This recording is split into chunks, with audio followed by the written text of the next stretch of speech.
안녕하십니까. 1월 11일 오후 김병국TV 시작하겠습니다. 이재명과 민주당이 드디어 본색을 드러내고 있습니다.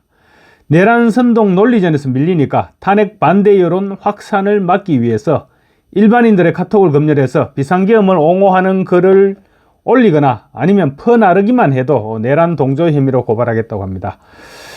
그야말로 독재적인 발상이죠. 카톡 계엄이 진짜 내란이다, 이런 비판이 지금 들끓고 있습니다. 가능성이나 내용을 떠나서 인터넷망을 검열하겠다는 자체가 지금 무지막지한 독재적 발상이고 반민주주의적 발상이라고 하지 않을 수 없습니다. 법률가들은 개인의 통신 비밀 자유를 전면적으로 침해하겠다는 위헌적 발상일 뿐만 아니라 만약 관련 법안을 발의하면 정당 해산 사유에 해당한다, 이렇게 주장하고 있습니다. 그러면서 카카오톡 검열은 헌법이 금지하는 검열에 해당하고 표현의 자유, 양심의 자유 등 기본권 침해에 해당한다고 말하고 있습니다.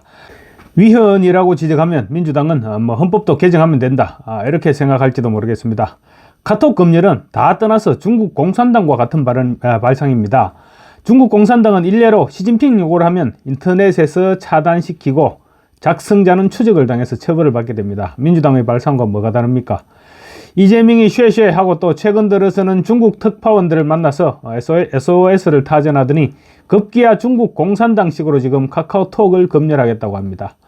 우선 민주당 국민소통위원회 전용기 공동위원장이 어제 발표한 내용부터 들어보시겠습니다. 전용기 이 친구는 젊은 친구가 권력의 맛을 보더니 아주 막가기로 작정을 한 것 같습니다. 국민소통위원회 공동위원장 전용기입니다. 간단하게 말씀 한 가지만 드리겠습니다. 저희는 댓글 그리고 가짜뉴스를 포함한 커뮤니티에서 단순히 퍼나르거나 카카오톡을 통해서도 내란 선전과 관련된 가짜뉴스를 퍼나른다라는 것은 충분히 내란 선전으로 처벌받을 수 있음을 말씀을 드리겠습니다. 그리고 단순히 퍼나르는 일반인이라 할지라도 저희는 단호하게 내란 선동이나 가짜뉴스에 대한 내용으로 고발하겠습니다.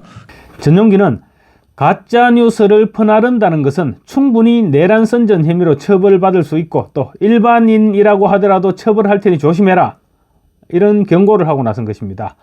민주당이 단독으로 밀어붙여 이미 시행하고 있죠. 5.18 왜곡처벌법, 이런 5.18 왜곡처벌법이나 아니면 선관위에서 얼마 전에 시도를 하려다가 접었던 부정선거 의혹만 제기해도 처벌하겠다, 이런 입법을 하겠다는 그런 전체주의적 사고방식의 연장선상에서 나온 발언입니다.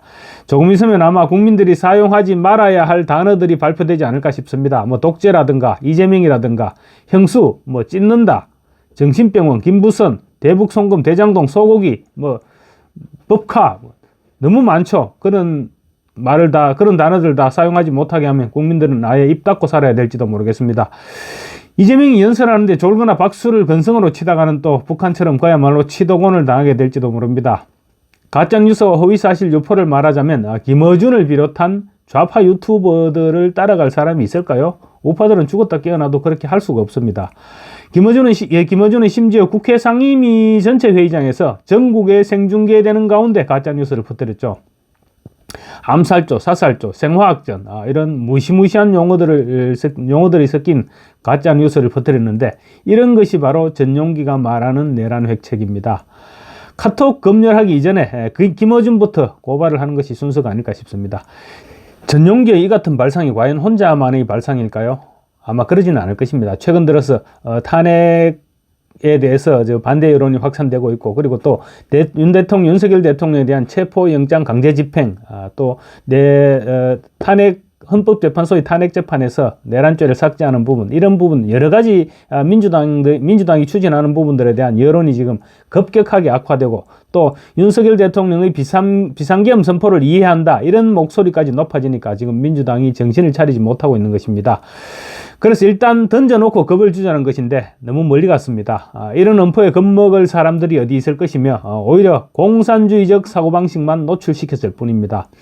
전용기가 지금 민주당이 너무 다급해졌다는 사실을 고백한 것인데 만약에 이재명이 집권하게 된다면 이런 일은 아마 매일매일 다반사로 일어나게 될 일이지 않을까 싶습니다. 민주당은 그러면서 윤석열 대통령의 불법적 비상계엄을 옹호하고 동조한 혐의로 우파 유튜버 6명을 추가로 고발하겠다고 밝혔습니다. 이미 고발 방침을 밝혔던 4명을 포함하면 벌써 10명입니다. 반대쪽으로 생각하고 있는 사람들의 입부터 틀어막고 보자는 것입니다. 생각이 다른 사람들을 전혀 용납하지 않겠다는 것인데, 이런 것이 바로 전체주의적이고 또 파시스트적인 발상이죠. 그런데 전용기도 바보는 아니죠. 카톡을 검열해서 처벌하겠다는 이런 공산주의 대책을 내놓으면 어떤 반발이 뒤따를지 전용기도 충분히 알 수 있는 그 정도 머리는 될 것입니다. 그럼에도 불구하고 마이크를 잡고 국회 소통관에서 발표했다는 것은 국민을 무시하는 것이나 다름없습니다. 한마디로 이재명이 국민 위에 있다, 이렇게 판단을 했기 때문입니다. 자기들은 정권을 잡을 것이고 자기들이 밀어붙이면 니네들 가분개가 어떻게 할 것인데 어쩔 건데, 이런 생각이 아니면 도저히 내뱉을 수 없는 발언이었습니다. 문제는 이재명이 2021년 대선 후보 당시 카톡 검열과 관련한 말을 이미 내뱉었다는 말입니다. 이재명은 민주당 대선 후보 신분이던 2021년 12월 경북 구미 금호공대 간담회에서 이른바 카톡 검열법으로 불리는 전기통신사업법 및 정보통신망법 개정안에 대해서 사전검열이 아니냐고 반발하는데, 저는 그렇게 생각하지 않는다, 모든 자유와 권리에는 한계가 있다, 이렇게 말해서 비판을 받았던 것입니다. 아마 전용기가 카톡을 검열해서 처벌하겠다는 발상을 하고 또 그것을 발표까지 할 수 있었던 것은 이재명의 이런 과거 발언에 힘을 입었을 가능성이 높지 않을까 싶습니다. 그러니까 논란이 예상되는 발언을 겁없이 할 수 있었을 것입니다. 아니면 어쩌면 또 충성 경쟁인지도 모르겠습니다. 이재명이 반미 친중주의자라는 사실은 이미 익히 알려져 있죠.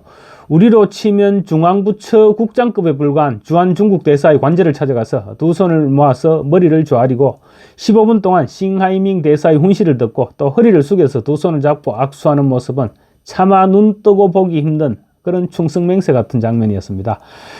며칠 전에는 또 국내에 파견된 중국 기자들을 모아서 비밀 간담회를 가졌죠. 이재명은 그 자리에서 누군가 이것을 빼앗아야 욕망을 충족시킬 수 있는 상황이 나아가다 보면 대규모 전쟁 발발이 걱정되지만 그걸 향해서 계속 가게 되는 것 같다, 이렇게 심중을 드러내기도 했습니다.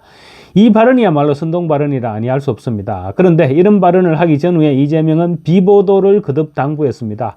중국 공산당이 포함된 중국 특파원들에게 비보도를 요청하면서 이런 얘기를 했다는 것이 누구에게 하고 싶었던 말일까요? 결국은 시진핑을 비롯한 중국 지도부에 전하고 싶었던 말은 아닐까요? 이재명은 이미 전쟁을 시작한 것입니다. 그런데 윤 대통령에 대한 여론 지지율이 급상승하니까 중국에 긴급 SOS를 타전했던 것이 아니냐, 이렇게도 볼 수 있는 간담회였습니다. 이런 간담회를 보수 언론의 간부가 주선을 했다니까 참 더욱더 기가 막힐 일입니다. 이재명은 지난 2017년 첫 번째 대선 출사표를 낸 후 직접 선 책, 물론 직접 썼는지 어땠는지 알 수 없지만 어쨌거나 직접 썼다면서 이재명 대한민국 혁명하라, 이런 책을 내놓았는데 내용이 거의 사회주의 전환선언문 이 정도의 수준이었습니다. 재벌을 해체시킨다고 경제가 망하지 않는다, 재벌을 해체시켜 전 국민이 주식을 나누어 갖자, 주한미군 철수, 이런 상상을 초월하는 내용들을 담고 있습니다. 이재명이 만들고자 하는 나라가 어떤 나라인지 이미 많은 사람들이 알고 있습니다. 그런데 이제 이번에 전용기의 카톡 계엄령 발언으로 이재명의 생각은 더욱 명확해지고 있는 것 같습니다. 감사합니다.